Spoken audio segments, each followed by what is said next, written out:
Hello viewers, welcome to the session. In the previous session we have discussed the speech sounds of English language, vowels and consonants, and we have come to know the features of the speech sounds in detail. In today's session we are working upon the sound system at a higher level, means which comes next to the vowels and consonants. So here we are going to work upon the concept of syllable. So what is a syllable? A syllable is made up of a vowel sound which is obligatory and or consonant speech sounds. We can take a longer utterance like opportunity. Try to pronounce it slowly. Opportunity, opportunity.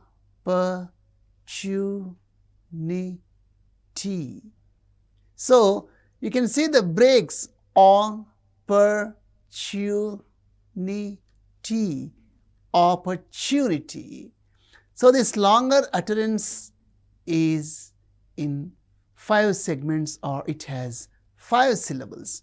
Opportunity, opportunity. So a syllable contains a vowel sound which is obligatory, and consonantal sounds may precede or follow or both in a syllable. For example, you can take a word go, in which the consonantal sound is followed by a vowel sound. So the syllable structure is CV and on VC. V stands for vowel sound and C is consonantal sound, and bit CVC and a go vowel, consonant and vowel. And here city, 2 syllables, city, street, CCCV.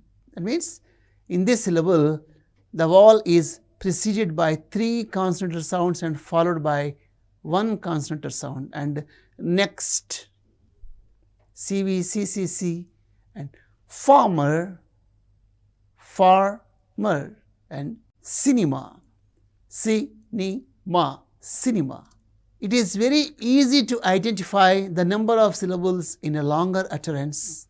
You can say discipline, discipline, discipline. Examination, you can say examination, examination. Contemplate, contemplate, contemplate. Confusion, confusion, confusion. And most of the Indian languages are syllable timed languages. That means all the syllables are equally prominent in Indian languages. And whereas when you come to English, it is a totally different case. If a word has 2 syllables, by default, 1 syllable becomes strong and the second one becomes weak. And the strength of the syllable is assessed in terms of force. Consider a word like object. You can see object, object. The first syllable has prominence, it has extra force and full vowel quality. And ject, this is unstressed. So here we can come to the notion stress. Stress is the force imposed on a syllable. In connected speech, we observe all the syllables are not equally prominent. Some syllables are uttered with extra force. We have already said it is stress. And a stressed syllable is perceived in terms of extra breath force and full vowel quality. In a disyllabic word, we can observe this. Paper. You can see the first syllable is stressed.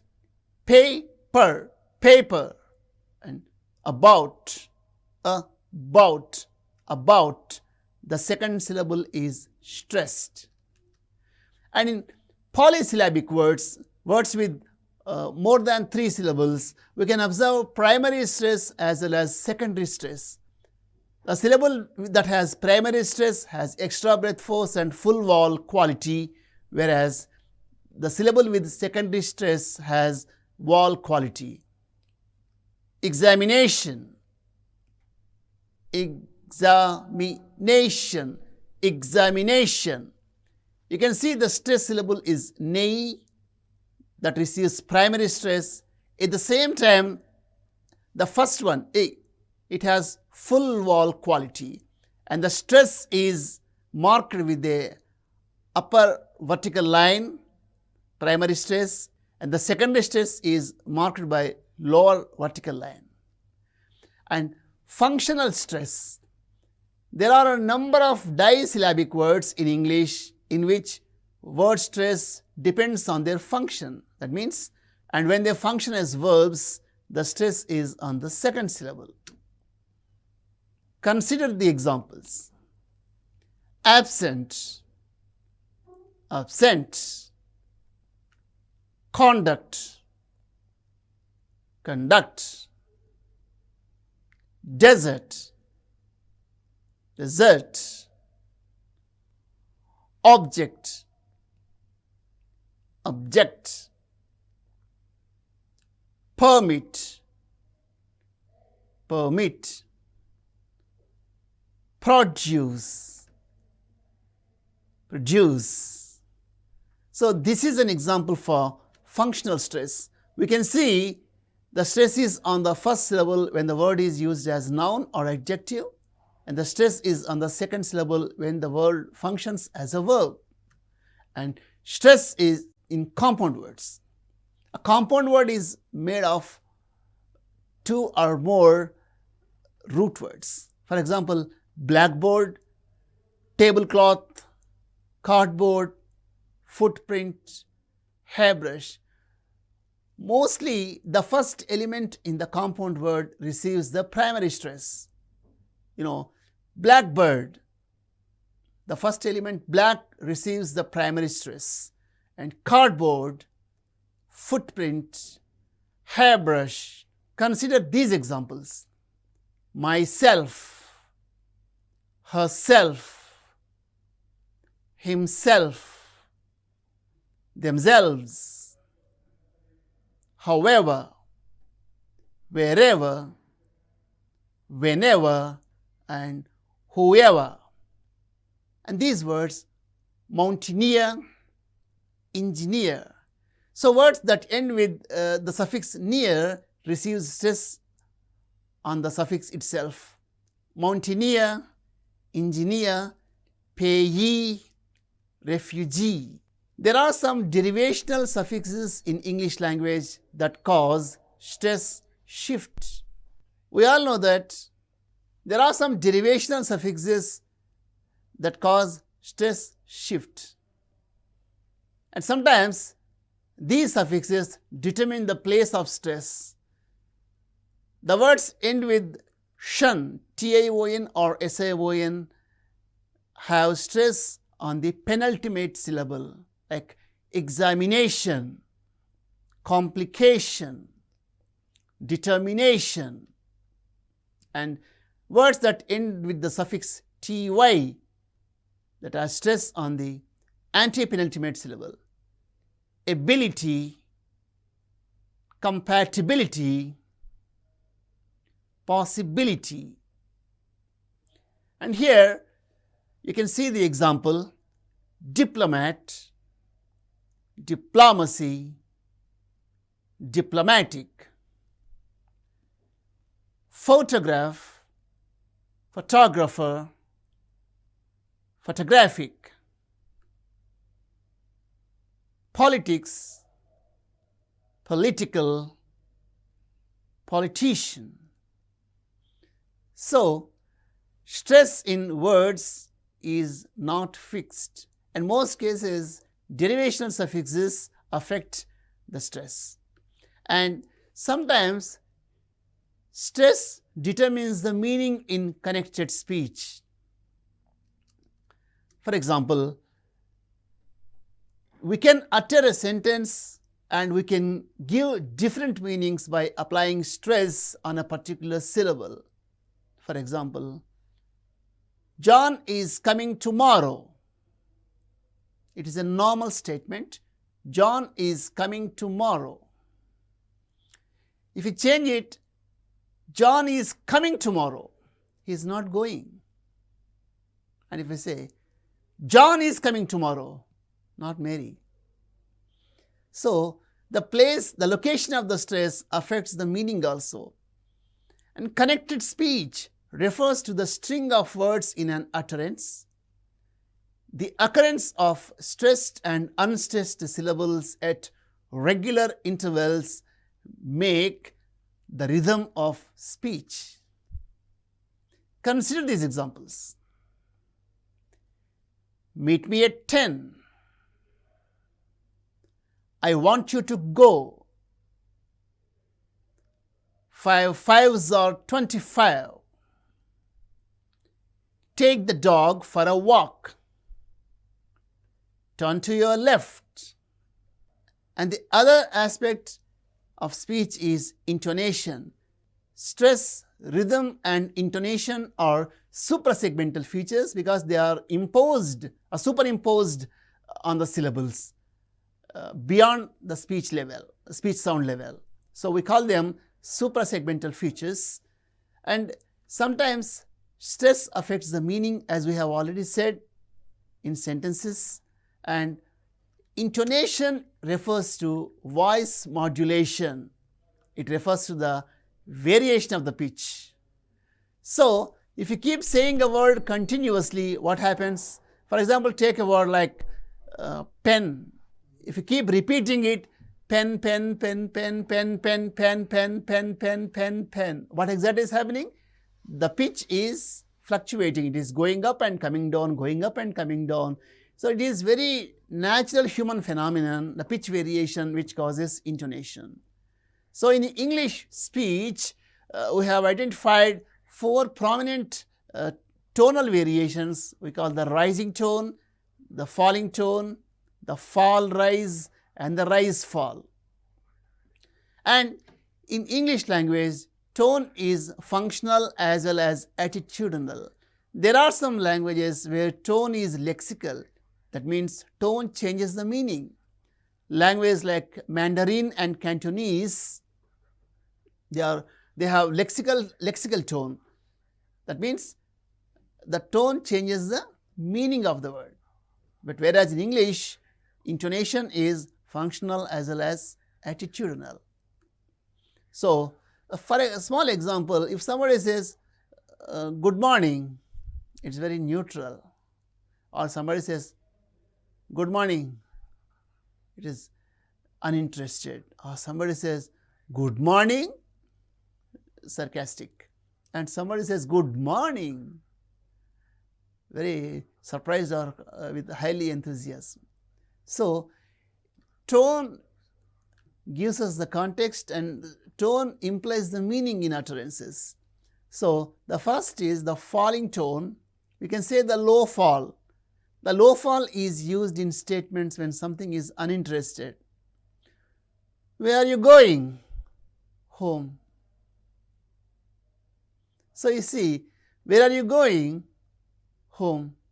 It's low fall. And expressing agreement in question tags. He is coming, isn't he? So, we are expecting agreement. And in commands and requests, in something is neutral, show them, go straight and turn right. So, these are the examples for low fall. And when you say high fall in statements refers to strong agreement. I never come again. Here, I never come again. It is determined he will not come again. A strong agreement. And sometimes in question tags, if you use a high fall, demanding agreement. He is coming, isn't he? So, we are demanding agreement. Contrastively, He is coming, isn't he? It is expecting agreement. And in WH questions, a surprise. Why didn't you go there? The high fall in WH question refers to surprise. Why didn't you go there? And the other one is the rising tone. The low rise in statements is encouraging. Go on, keep it up, and asking for information. He is coming, isn't he? Commands and requests with low rise. Sit there, take this. And the high rise usually associated with questions. Within, do you want to buy this one? It shows enthusiasm. Toast? Did you say toast? Where? Chennai? Disbelief. We use rising tone when we count things 1, 2, 3, 4, 5. The last one takes the falling tone. For example, Ramesh, Suresh, Dinesh and Mohan are friends. And the fall rise. Fall rise is always doubtful. Do you play cricket? Sometimes. I met you last month. Doubtful. He is very clever, but not friendly. It is implied. So a statement with the fall rise is always gap filler. And the rise fall, it is used in very restricted context when something is highly enthusiastic or even sarcastic. It's really wonderful, enthusiastic agreement. And in sarcastic, how interesting, it is sarcastic. The occurrence of stressed and unstressed syllables at regular intervals cause rhythm of English language. And rhythm is very important in connected speech. When we make longer utterances, rhythm plays a very important role in making our language quite natural. And rhythm in poetry is very important. And we have come across so many nursery rhymes where rhythm adds music to rhymes. So this is a very, very simple rhyme we studied in our childhood days. Humpty Dumpty sat on a wall. Humpty Dumpty had a great fall. All the king's horses and all the king's men couldn't put Humpty together again. If you add music to this, Humpty Dumpty sat on a wall. Humpty Dumpty had a great fall. All the king's horses and all the king's men couldn't put Humpty together again. It's a wonderful rhyme, and if you give music, it becomes very live. And in poetry, metrical patterns when you come across, and the occurrence of stressed and unstressed syllables cause meter. We have metrical patterns like iambic, dactyl, pyrihic, and anapest. These are metrical patterns in poetry. And here, let us take a simple poem, A Nation's Strength. Try to give music to this poem. So see how words are stressed. Not gold, but only men can make a people great and strong, men who for truth and honor's sake stand fast and suffer long. Brave men who work while others sleep, who dare while others fly. They build a nation's pillars deep and lift them to the sky. So you can underline the stressed syllables, not gold, but only men can make. You can see in this line, gold men make. These words are stressed. A people great and strong. People great and strong are stressed. Men who for truth and honor's sake. Men, truth, honor, sake. These are stressed. Stand fast and suffer long. Stand fast, suffer long. These words are stressed. Brave men who work while others sleep. Brave men who work while others sleep. These words are stressed. Who dare while others fly. Dare and fly. They build a nation's pillars deep. They build nation pillars deep and lift them to the sky. Lift them to the sky. These words are stressed. And you can give music to this poem. A Nation's Strength is a wonderful poem that you find in Class 6 English Reader. So, where we can add music, not gold, but only men can make a people great and strong. Men who for truth and honor's sake stand fast and suffer long.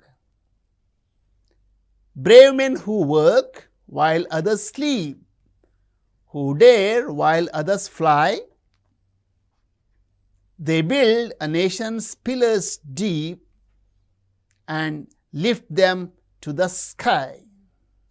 So dear viewers, in this session we have worked upon the elements of speech sounds at a higher level. Syllable. We have come to know that a syllable is the unit next to the speech sounds, and a syllable is made of vowel element which is compulsory or obligatory, and consonant sounds, they are optional. And you can identify the number of syllables in an utterance just by pronouncing it slowly, and we can identify how we can break the word, and each unit functions as a syllable. And next is, English is a stress-timed language. That means in English language, stress occurs at regular intervals. Unlike Indian languages, most of the Indian languages are syllable-timed languages. That means all syllables are equally prominent. But in English, stress plays an important role in giving rhythm to the language. And in words with more than one syllable, if one syllable is stressed, the adjacent next syllable becomes weak. The stressed syllable is realized in terms of breath force and vowel quality. So in unstressed syllable, there is no breath force, and sometimes the vowel is reduced. Next, we have worked with intonation. Intonation refers to pitch variation, and we have worked upon the levels of intonation: the rising tone with low rise and high rise, the falling tone, the low fall and high fall, the fall rise and rise fall, and the rhythm in English poetry that gives the metrical patterns of poems. And intonation is sometimes attitudinal, sometimes enthusiastic, sarcastic, emotional, and sometimes we demand agreement using a particular tone. And stress and intonation in poetry gives music. Dear viewers, in the series of programs, we have worked with the phonetics of English language. In the first session, we have worked with the speech sounds, the consonants and vowels, and the distribution of consonants and vowels in words, and how these sounds occur: word initial, medial, and word final position. And we have worked with many examples of vowels and consonant or speech sounds. And in this session, we have worked with the notion of syllable. For the syllable, the nucleus or the key element is the vowel, and the consonantal sounds may either or precede or follow or both the vowel sound in a syllable. And stress, the use of stress is very important, and sometimes the stress is fixed. Stress is determined by the suffixes, stress is determined by the function of the word, and in connected speech, stress plays a major role. Stress gives the meaning or the attitude, it tells about the attitude of the speaker by shifting the stress. And the pitch variation, it also explains the mood of the speaker, and stress, rhythm and intonation in poetry makes it quite natural and lively.